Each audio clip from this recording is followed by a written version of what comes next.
Je pense que la majorité des gens se rendent compte de la gravité de la situation, mais à mon sens, encore trop de personnes sortent sans que ce soit pour des raisons vraiment essentielles.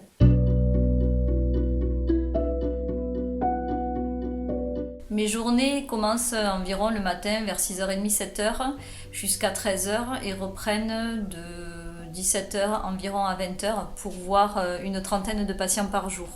Actuellement, nous avons dû réduire notre tournée afin d'éviter au maximum les risques pour les personnes les plus fragiles, afin d'assurer uniquement les soins indispensables et prioritaires, notamment pour les personnes âgées, dépendantes, gravataires et isolées. Aujourd'hui, c'est difficile de faire notre métier dans de bonnes conditions car nous n'avons pas les moyens nécessaires.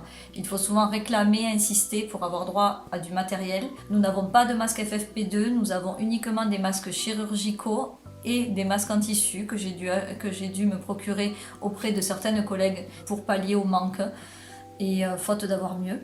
La dotation du gouvernement est actuellement insuffisante, donc à raison de 18 masques par infirmière par semaine, ce qui est trop peu au vu de la quantité de patients que nous avons et en sachant que nous devons garder uniquement le masque jusqu'à saturation, donc jusqu'à ce qu'il soit humide, c'est-à-dire en très peu de temps.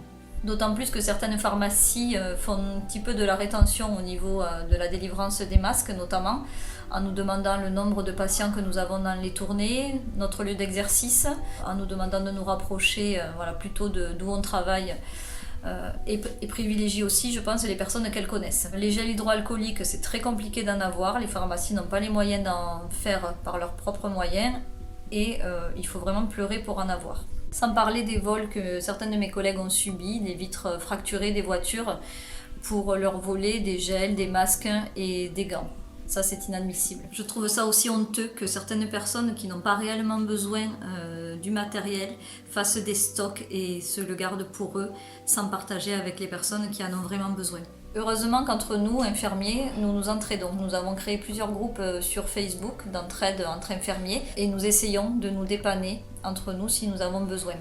Plusieurs de nos collègues se sont rapprochés des maires de communes ou de villes, notamment comme le maire de Béziers, afin de pouvoir récupérer les stocks des élections municipales ainsi que des masques FFP2 des entreprises qui ont fermé récemment. Il est très important de rester chez soi et de limiter au maximum les contacts afin de limiter la propagation du virus et aussi d'éviter l'engorgement des hôpitaux.